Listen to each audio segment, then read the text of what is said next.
13. The will to autonomy. Modern culture is radically anti-Christian and is a development of the premises of Genesis 3:5, man's desire to be his own God, knowing or determining good and evil for himself.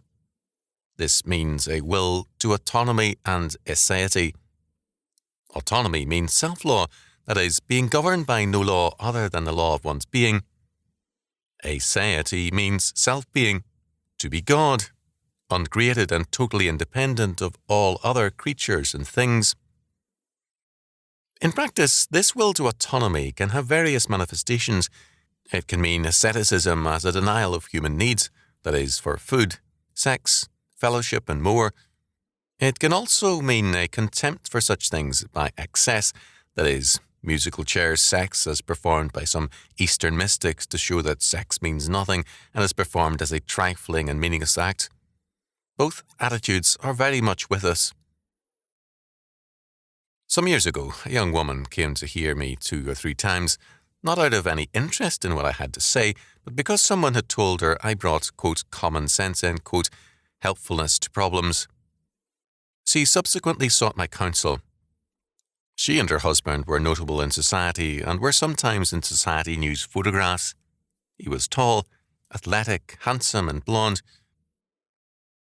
She had light brown hair, was also tall and very beautiful. Her problem was this.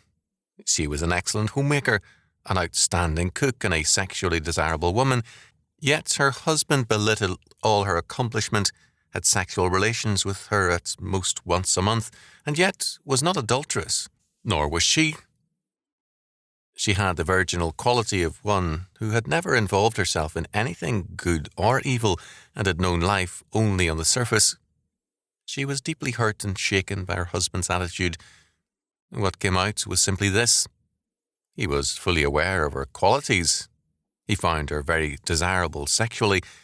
He had married her because possession of her was a major social asset and triumph, but he resented needing her and desiring her sexually. He found marital sex degrading because it made clear his physical dependence on her, and therefore he felt less than human. For him to be a free man meant to use all things without needing or loving anyone or anything. He saw needs and dependency as a surrender of freedom and manhood.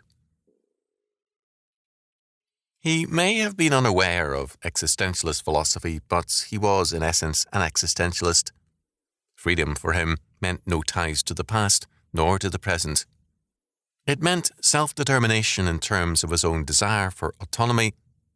Despite his obvious benefits from his parents and their advantages, he was embarrassed around them because their presence reminded him of his derivative and dependent being.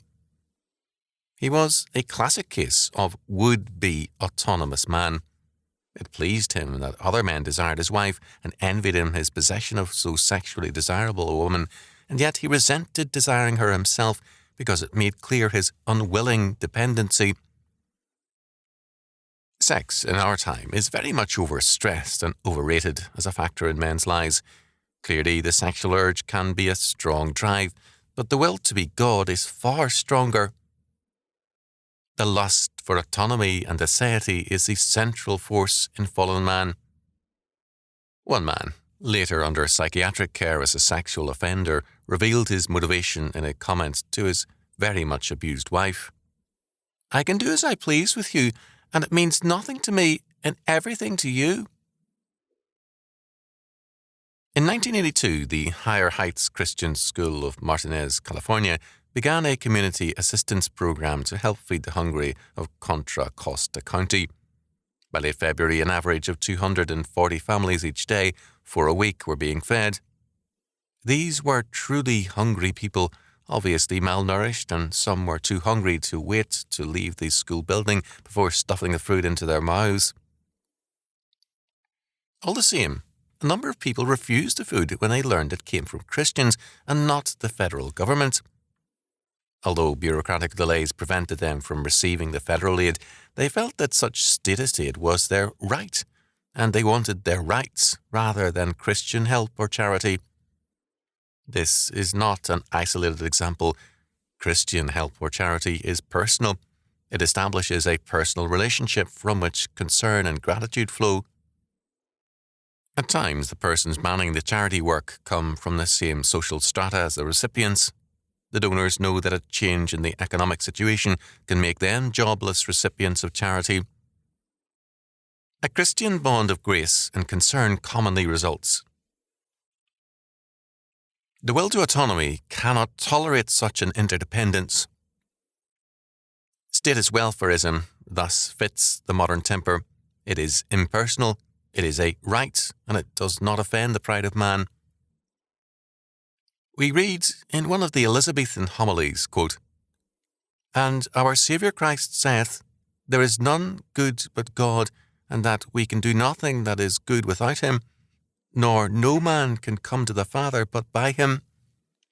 He commandeth us all to say that we be unprofitable servants when we have done all that we can do. He prefereth the penitent publican before the proud, holy, and glorious Pharisee.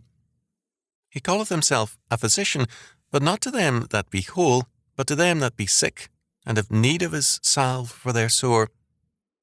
He teacheth us in our prayers to acknowledge ourselves sinners, and to ask forgiveness and deliverance from all evils at our heavenly Father's hand.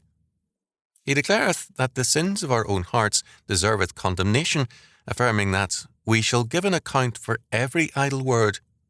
He saith, He came not to save but the sheep that were utterly lost and cast away. Therefore few of the proud, just, learned, wise, perfect, and holy Pharisees were saved by him, because they justified themselves by their counterfeit holiness before men. Wherefore, good people, let us beware of such hypocrisy, vainglory, and justifying of ourselves.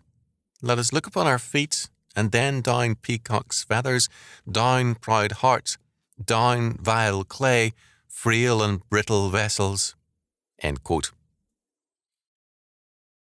Modern statism seeks in every sphere to objectify and depersonalize essentially personal activities. It creates agencies which ostensibly provide for a variety of services as their logical function, and thereby relieve men of personal responsibilities. The problem, however, is that when the citizen relieves himself of responsibilities, the citizen as bureaucrat is no more mindful of them either. Depersonalization sets in everywhere. Not diaconal grace nor personal concern, but, quote, social, end quote, problems and needs result. No man gains by being either the taxed donor or the anonymous recipient of status welfare. Responsibility disappears on both sides. The affluent are ready to condemn the degeneracy of the welfare mobs, but fail to see the degeneracy of the more or less affluent citizenry themselves.